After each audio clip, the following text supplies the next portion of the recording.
انتخابات که هفته گذشته با معرفی رئیس جمهور جدید آخوندها و موشکباران و کشتار مجاهدین به انتها رسید، بازنمایی مرحله سرنگونی رژیم است. ما آمده ایم که فدای انتخاب آزادانه مردم ایران شویم. این انتخابی است که ایران را سرشار از اعتماد و گلستان آزادی و عدالت می کند و چنین خواهد شد.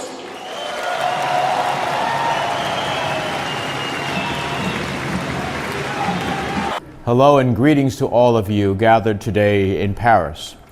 I'd like to thank Mrs. Rajavi for the opportunity to speak to you today. I join you in solidarity in condemning the latest deadly rocket attack on Camp Liberty that killed 2 and wounded many more. I have the honor this evening of reading 3 important messages from the United States Senate. I first want to begin with the chairman of the Senate Armed Services Committee, Carl Levin.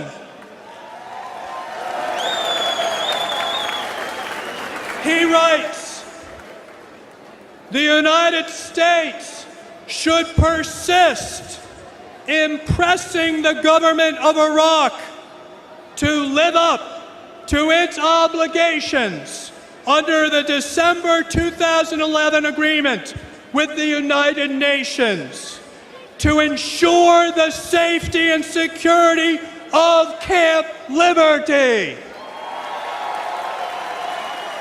I believe that the most honorable thing to do would be to take all those people who are now at liberty in Ashraf, and because of the promises made by the United States of America, by my country, I believe it is our obligation to take all of them and bring them to the United States of America immediately.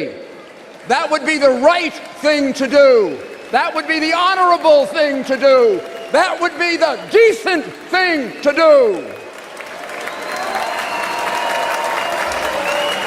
Your slogan for this meeting is the correct one. Onward to freedom. The only way to move onward to freedom is to have a genuinely open election in which anyone could run, including Mrs. Rajavi.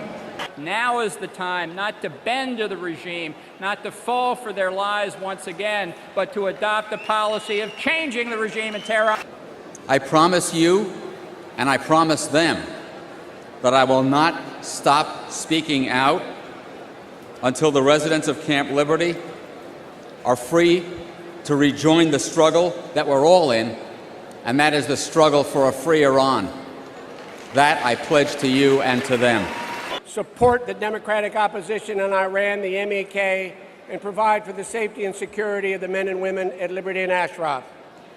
Women in Iran, in Ashraf and Liberty, fight for the same rights as other women around the world: health and education for their children, safety and security for their families and communities. So the world, with the regimes in Baghdad and Tehran, now recognize that the people of Ashraf and Liberty are not terrorists. Rather, they are the victims of brutal repression because of their ideas, their values, and those that you hold and we all hold as well. And that is for a free and democratic Iran to come sooner rather than later. Religious dictatorship ruling Iran does not, in fact, represent the Iranian people. And if you want to look at who does represent the Iranian people, look to those like Maryam Rajavi. To the brothers and sisters in Camp Ashraf who are under grave threat, grave stress, whose conditions in that camp are akin to some of the most horrific conditions that people were liberated from in World War II, that help is on the way, and you should never, never, never, never give up. Finally, to the residents of Liberty and Ashraf, continue to hang tough. The large gathering that we have here today from all over the world and the voices that you hear speaking today on your behalf, combined with Madam Rajavi's superb leadership, are indicators that help is on the way.